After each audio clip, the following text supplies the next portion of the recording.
একটা কথা আছে জানেন তো, জীবনে যা পাওয়া যায় না তার পিছনেই আমরা দৌড়ি। সে ব্যক্তিগত সম্পর্ক বলুন, মেটেরিয়ালিস্টিক কিছু বলুন, যা পাওয়া যায় তাকে আমরা কখনো গুরুত্ব দিই না। কিন্তু যেটা আপনি পাবেন না, ব্যাস ওইটা পেলেই আমার জীবন বদলে যেত, এইরকম একটা ভাবনা আমরা নিজেরা মনে পোষণ করি। যেমন দল বদলের বাজারে দেখবেন যে কয়েক বছর ধরে যেরকম বাঙালি প্লেয়ার তো ছিলই না, একটা কোনো ভিন রাজ্যের নাম শুনে নেবেন যে অমুক ফার্নান্ডেজ, হ্যাঁ অমুক একটা যা খুশি একটা নাম ভিন রাজ্যের হলে এই ওকে পাওয়া যাবে না, ওকে পাওয়া যাবে না, যেন ওকে পাওয়া গেলেই একদম মানে আমার আর কোনো, যেমন ধরুন জয়া গুপ্তা ইস্ট বেঙ্গলের হয়ে রয়েছে, যে কোনো দিন হয়েও যাবে, মানে অ্যানাউন্স হয়ে যাবে, 2 দফায় সব হয়ে গেছে, মানে ওকে না পাওয়া গেলে শেষ, আর ওকে পেয়ে গেলেই যেন আমি আইএসএলটা পেয়ে যাবো। তো যাকে পাওয়া যায় না, যা হয় না, তাকে নিয়ে আমরা একদম মানে মাথায় তুলে নিই। আমি কোন প্রসঙ্গে এই কথা বললাম? আমি এই কারণেই প্রসঙ্গ আনলাম যে আমাদের যেটা বারবার আলোচনা হচ্ছে যে আইএসএলে কেন চ্যাম্পিয়নশিপের পাশাপাশি অবনমনটাও হবে না। বলা হচ্ছে যে লিগে অবনমন নেই সে লিগের নাকি সেই প্রতিদ্বন্দ্বিতা থাকে না, এবং শুধুমাত্র অবনমনটা চালু করে দিলেই ভারতীয় ফুটবল একদম ড্যাং ড্যাং করতে করতে করতে প্রথম 50-এ চলে যাবে, এত উন্নতি হবে, আমরা ওয়ার্ল্ড কাপ খেলব। এইটাই তো, শুধু অবনমনটা চালু করতে হবে। অবনমন যেহেতু হচ্ছে না, সুতরাং এই লিগের বা এই ফুটবলের কিচ্ছু হবে না, শুধু অবনমনটুকু বাকি। অবনমনটা হয়ে গেলে আমরা সব শেষ। আমি বুঝিয়ে বলি যে কোথায় অবনমনটা আইএসএল এর করতে সমস্যা বা এফএসডিএল করছে না। আপনারা যেটা বলেন সেটা একটা আউটলাইন জেনে আন্দাজে বলেন। আমি আজকে আপনাকে পুরো ঘটনা বলে দিচ্ছি, ব্যাখ্যা দিয়ে দিচ্ছি এই ভিডিওর মাধ্যমে। আশা করি যেরকম ভার নিয়ে চিৎকার করতেন এই কালকেই ভার করতে হবে, আর ফেডারেশন প্রেসিডেন্ট কল্যাণ চৌবেও ডেইলি বলতো আমরা ভার করে দিচ্ছি। আমার ভার নিয়ে একটা ভিডিও আছে, আরেকবার দেখে নিন যে ভারতীয় ফুটবলে কেন ভার করা সম্ভব হয়নি, বা খুব আগামী দিনেও খুব দ্রুত ভার করা সম্ভব নয়। কারণ তার যে ব্যবস্থাপনা, তার যে খরচ, অর্থাৎ 12টা স্টেডিয়ামে যদি ভার করতে হয় তাহলে প্রায় 100 কোটি টাকার মতো খরচ, যেটা সম্ভব নয় ভারতীয় ফুটবলে। তো সেরকমভাবেই এই যে কেন অবনমন হচ্ছে না, কেন অবনমন হচ্ছে না, এক্ষুনি অবনমন করতে হবে, এক্ষুনি অবনমন করতে হবে, তা প্লাস মাইনাস কেন এফএসডিএল অবনমন করে না বা হচ্ছে না আপনাকে বুঝিয়ে বলছি, আবেগে গিয়ে লাভ নেই। আমাদের যে এখানে ফ্র্যাঞ্চাইজি লিগটা হলো, অর্থাৎ আইএসএল শুরু হলো, প্রথম দিকটা ভাবুন কে ছিল রিলায়েন্সের সঙ্গে? কোম্পানিটার নাম এফএসডিএল ছিল না, কি ছিল? আইএমজি রিলায়েন্স। কে করেছে ব্যবস্থাপনা স্পোর্টিং ইভেন্টটা? আইএমজি। আইএমজি কোথাকার company? American company. Major league soccer যেটা এমএলএস, যেটা এখন আমেরিকায় চলে, সেটাও আইএমজি করেছে। তো ওরা যখন ফ্র্যাঞ্চাইজি লিগ করতে চাইলো, তাহলে হাতের সামনে দুটো বড় মডেল কি, এমএলএস অ্যান্ড এ লিগ, অর্থাৎ অস্ট্রেলিয়া লিগ, যেখান দিয়ে ধরুন আপনার ম্যাকলারেন্স কামিংসটা এসছে। এ লিগে কী হয়, এ লিগের রুলসটা কী একটু খোঁজখবর নিন, এখনকার দিনে তো কোনো সমস্যা নেই। 13টা টিম এ লিগে খেলে, ইটস এ ফ্র্যাঞ্চাইজি লিগ। এ লিগেরও কোনো অবনমন নেই, 13টা টিম। এবার তাদের কি করে চ্যাম্পিয়ন হয়, মানে নতুন দল বাড়ে, তাদের অবনমন নেই। যেরকমভাবে এফএসডিএল করে রেখেছে সেরকম, যে তার নিচের লিগের কেউ হয়তো চ্যাম্পিয়ন হলো, কোনো দল চ্যাম্পিয়ন হলেই পয়েন্টের বিচারে সরাসরি ঢুকতে পারে না এ লিগে। কিভাবে হয়, তার ফাইন্যান্সিয়াল ক্রাইটেরিয়া দেখা হয়। অর্থাৎ এ লিগে খেলার জন্য, ফ্র্যাঞ্চাইজি লিগটা খেলার জন্য যে যে ফাইন্যান্সিয়াল ক্রাইটেরিয়া ওদের দরকার, কীভাবে সেট আপ করে হয়েছে, সেই সেট আপের মধ্যে ক্লাবটি পড়ছে কিনা, তবেই কিন্তু এ লিগে খেলতে পারে। তাদেরও কিন্তু অবনমন নেই। তাহলে অস্ট্রেলিয়া তো ওয়ার্ল্ড কাপ খেলছে, তাহলে যে লিগের অবনমন নেই সেই লিগটা তো ওয়ার্ল্ড কাপ খেলছে দাদা, তাহলে সেখানে তো সমস্যা হচ্ছে না। মেজর সকার লিগ, তাদেরও কোনো অবনমন নেই। তাদের দুটো জোনে হয় খেলা, 15-15 করে 30টা টিম, তাদেরও কিন্তু কোনো অবনমন নেই। এইবার আমাদের তাহলে অবনমন হলেই, মানে শুধু অবনমনটা চালু হলেই আমাদের সব হয়ে যাবে লিগের প্রতিদ্বন্দ্বিতা। তাহলে আমেরিকা ওয়ার্ল্ড কাপ খেলছে, অস্ট্রেলিয়া ওয়ার্ল্ড কাপ খেলছে, দুটো ফ্র্যাঞ্চাইজি লিগ। আমাদের যেটা হয় সেটাও তো ফ্র্যাঞ্চাইজি লিগ, মাথায় রাখবেন, ইটস এ ফ্র্যাঞ্চাইজি লিগ। 10টা টিম একটা বিশাল টাকা ইনভেস্ট করে এসেছিল এবং 10 বছর বলা ছিল অবনমন হবে না। আপনাদের এইবার ঘটনাটা বলি, সমস্যাটা কোথায়। 2019 সালে এএফসির সঙ্গে যখন আইএসএল এর ক্লাবগুলো বা ফেডারেশন বসল, তার আমি ভিডিও তো দেখিয়ে দেবো সেইটা, তারা এএফসি কিছু প্রপোজাল দিয়েছিল কি, যে 14টা টিম যখন হবে, তখন তো 10টা টিম ছিল, তো 14টা টিম যখন হবে আইএসএল এ, তারপর থেকে অবনমনটা শুরু করানো যেতে পারে। আমাদের কি হয়েছে গত বছর অবধি, গত বছর অবধি যেটা হয়েছে আইএসএল এ 13টা টিম হয়েছে। এবছর ইন্টারকাশিকে নিয়ে 14টা টিম হবে। যদি আইএসএল কন্টিনিউ হয়, এফএসডিএল থাকে, তাহলে পরের বছর দিয়ে তাহলে অবনমনটা অ্যাজ পার এএফসি অ্যাডভাইস তাহলে পরের মরশুম থেকে অবনমনটা চালু হওয়া উচিত। তারপরেও অবনমনটা করতে চাইছে না। সমস্যাটা শুনুন যে কেন অবনমন করতে চাইছে না। অবনমন করতে চাইছে না এই কারণে, 15 বছর আগে যখন আইএসএল শুরুর ভাবনা শুরু করলো আইএমজি এবং রিলায়েন্স, তারপরে যখন 10টা টিমকে তৈরি করে ফ্র্যাঞ্চাইজি লিগ শুরু হলো, তাদের ক্লাবগুলোকে জানিয়ে দেওয়া হয়েছিল যে 10 বছর তাদের কোনো অবনমন নেই। এবার ধরুন মোহনবাগান সুপার জায়ান্ট, এখন যেমন সঞ্জীব গোয়েঙ্কা 50 কোটি করে যদি 11টা বছর সে ইনভেস্ট করে, ধরে নিচ্ছি 50 কোটি, তার অনেক বেশি, তাহলে 550 কোটি টাকা সে অলরেডি ইনভেস্ট করে বসে আছে। এইবার এই যে বলছে পরের বছর দিয়ে অবনমনটা চালু করা উচিত, অর্থাৎ অবনমন শুরু হলেই তাহলে হয়ে যাবে, তাহলেই একদম ভারতীয় ফুটবল রমরম করে দারুণ জায়গায় চলে যাবে। এইবার বাস্তবোচিত কথা শুনুন, এটা বলতে চাইছি।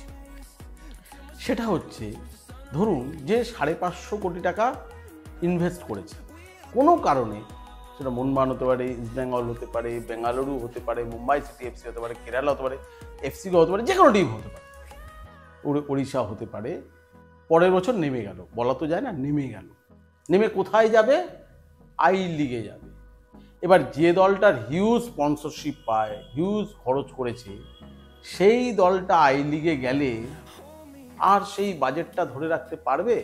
সেই স্পন্সরশিপটা থাকবে? এবার ধরুন ম্যাকলারেনের মতো প্লেয়ার বা অন্যান্য টিমে, আমি আদার্স যা বলছি, আমি জাস্ট সবকটা কিন্তু উদাহরণ হিসেবে বোঝানোর জন্য বলছি, কোনো নাম উল্লেখ করা মানে সেই টিমই নয়, যে বিপুল টাকার কন্ট্রাক্ট, ধরুন 3 বছরের চুক্তি, এবার টিমটা নেমে গেল আই লিগে। তা আই লিগ খেলে প্রথমত কোথায় দেখাবে ঠিক নেই, আই লিগের কী হয়, আজ কবে শুরু হয় কবে শেষ হয় কেউ জানে না আই লিগে। তারপরে যেটা হবে যে আই লিগ খেললে কেউ স্পন্সর করবে সেই টিমটাকে, তাহলে সেই প্লেয়ারগুলোকে সে টাকা দেবে কী করে? টাকা না দিলে কী হবে? ফিফার ব্যান, তাহলে ক্লাবটাই শাটডাউন হয়ে যাবে। যে এতটা ইনভেস্ট করেছে সে যদি নেমে যায় কোনো ফ্র্যাঞ্চাইজি টিম, তাহলে শাটডাউন হয়ে যাবে। আজকে মোহামেডান স্পোর্টিংয়ের মতো একদম টালমাল করছে, যে কোনো ফাইন্যান্সিয়াল কোনো স্থিতাবস্থা নেই, সেরকম টিম আই লিগ চ্যাম্পিয়ন হয়ে আইএসএলে চলে গেল, যা স্থিতাবস্থা নেই কোনো। অথচ চার্চিল ব্রাদার্সও চলে যেতে পারতো যদি চ্যাম্পিয়ন হয়ে যেত। অথচ যে টিমটার সত্যিকারের একটা ফাইন্যান্সিয়াল স্ট্রাকচার আছে, প্রচুর খরচা করেছে এতদিন ধরে, অথচ কোনো কারণে নেমে যেতে হলো, পারফরমেন্স বাজে হয়ে গেল, ফুটবলে হতেই পারে, তাহলে সেই টিমটা নেমে গিয়ে ভারতীয় ফুটবলকে শাটডাউন হয়ে যাবে, যেটা ফ্র্যাঞ্চাইজি টিমগুলো চায়নি এবং এফএসডিএলও চায়নি, অর্থাৎ আইএমজিও চায়নি সেই সময়, বা এফএসডিএলও এখন চায় না, কারণ জানে যে বড় দলটা আই লিগে যাবে সেটা কিন্তু শাটডাউন হয়ে যাবে। কারণ আমাদের দেশের পরিকাঠামোয় সেই পরিকাঠামোটা নেই যে কি করে আই লিগের টিমকে বাঁচিয়ে রাখতে হবে। একটা ছোট উদাহরণ দিই, যেমন যে সিটি যতদিন ন্যাশনাল লিগ ছিল, যে নেমে গেছিল, যে সিটিটা শাটডাউন হয়ে গেল, আর হলো না। আচ্ছা, প্রিমিয়ার লিগে কি হয়? প্রিমিয়ার লিগে যে টিমটা চ্যাম্পিয়নশিপে চলে যায় রেলিগেশন হয়ে, তাদের একটা প্যারাশুট মানি দেওয়া হয়, অর্থাৎ সেই টিমটা এফএ জানে যে সেই টিমটা যেই মুহূর্তে প্রিমিয়ার লিগ ছেড়ে চ্যাম্পিয়নশিপে চলে যাচ্ছে, তার কিন্তু স্পন্সরশিপ চলে যাবে, তার শেয়ারের অবস্থা খারাপ হয়ে যাবে, তাহলে সেই টিমটা শাটডাউন হয়ে যেতে পারে। তাকে বাঁচানোর জন্য কি করা হয়? এফএ থেকে একটা প্যারাশুট মানি, ওটাকে বলা হয়, দেওয়া হয়, যে দিয়ে তাকে সার্ভাইভ করতে দেওয়ার সুযোগ দেওয়া হয়। আমাদের এখানে না এফএফ না এফএসডিএল, যদি কোনো একটা বড় টিম নেমে যায়, একটা 100 বা 70-80 কোটি টাকার যে বছরে খরচ করে একটা নেমে যায়, তাকে কি 5 কোটি কি 2 কোটি দেওয়ার ক্ষমতা আছে যে টিমটা আই লিগ খেলবে? যে না, একে এখন সার্ভাইভ করতে হবে, বিকজ আই লিগে চলে গেছে, সে আর স্পন্সর পাবে না। কারণ আই লিগের সঙ্গে আইএসএল এর বিশাল পার্থক্য, আকাশ আর পাতাল, এতটাই পার্থক্য। এটা তো ইউরোপিয়ান লিগগুলোর মতো নয় যে পরের, যেমন চ্যাম্পিয়নশিপ আর প্রিমিয়ার লিগের ডেফিনেটলি অনেক ডিফারেন্স, বাট চ্যাম্পিয়নশিপও কিন্তু বড় ক্লাবগুলো খেলে। কিন্তু এখানে আইএসএল আর আই লিগের বিশাল পার্থক্য। সো যে টিমটা আইএসএল খেলছে, ফ্র্যাঞ্চাইজি টিমের কথা বলছি আমি, তারা যদি আই লিগে চলে যায় শাটডাউন হয়ে যাবে, তারা আর আই লিগ খেলবে না। এবার যে প্লেয়ার, ধরুন কামিংসের সঙ্গে 3 বছরের চুক্তি, ম্যাকলারেনের সঙ্গে ধরুন 3 বছরের চুক্তি, তার টাকাটা কোথা দিয়ে দেবে? আই লিগে গিয়ে তার টাকা দিতে পারবে না, অর্থাৎ ক্লাবটা শাটডাউন হয়ে যাবে, যেটা কোনোভাবেই আমরা চাই না যে এরকম একটা বড় ক্লাব, যে আইএসএল যে ফ্র্যাঞ্চাইজি টিমগুলো আছে, যে বড় বড় শিল্পপতিরা আছে যারা ইনভেস্ট করেছে, তারা যদি নেমে গিয়ে শাটডাউন হয়ে যায়, তার চেয়ে কিন্তু খারাপ কিছু হবে না। সেই জন্যই ভারতীয় ফুটবলে এই মুহূর্তে অবনমন চালু করা সম্ভব না আইএসএলে।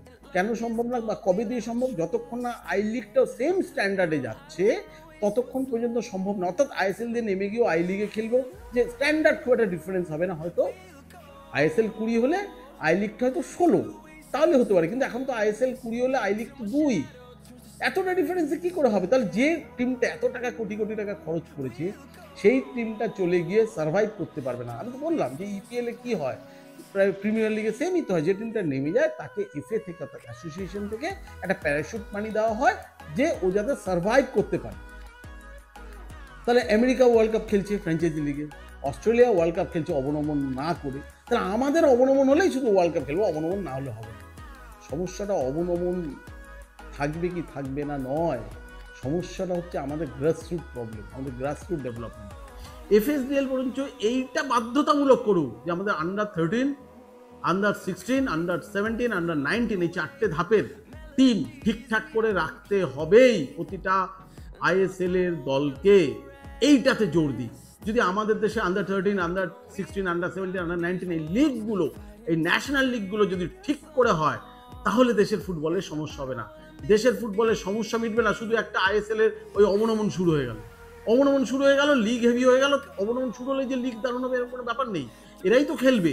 অবনমন চালু হলেই ভারতীয় ফুটবল এগিয়ে যাবে এর কোনো অর্থ নেই। বরঞ্চ গ্রাসরুট ডেভেলপমেন্টে আইএসএল এর দলগুলো নজর দিচ্ছে কিনা, এফএসডিএল এবং এএফএফ এর এই ক্রাইটেরিয়াটা কঠিনভাবে রাখা উচিত। আমাদের এখানে জুনিয়র ডেভেলপমেন্ট লিগ চলে, জুনিয়র ন্যাশনাল লিগ চলে, কিন্তু ওই নমো করে, যেখানে দেশের আই লিগে ঠিক করে চলে না, জুনিয়র লিগগুলো যেগুলো চলে সেগুলো নমো করে চলে। অর্থাৎ কোনো মতো একটা দল টল গঠন করে দিলাম, এটা নয়। এই ক্রাইটেরিয়া করতে হবে যে আমি সিনিয়র টিমের পেছনে যদি 70 কোটি টাকা খরচ করি, তাহলে আমার জুনিয়র ডেভেলপমেন্টের জন্য 20 কোটি টাকা রাখতে হবে। এই ক্রাইটেরিয়াটা করুন।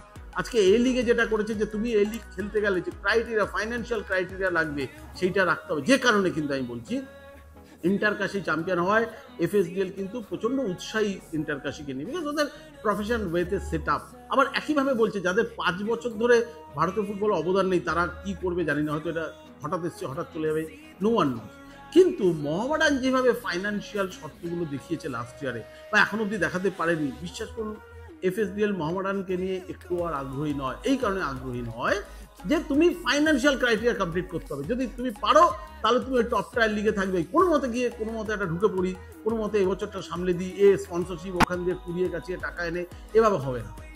একদম প্রফেশনাল সেট আপ।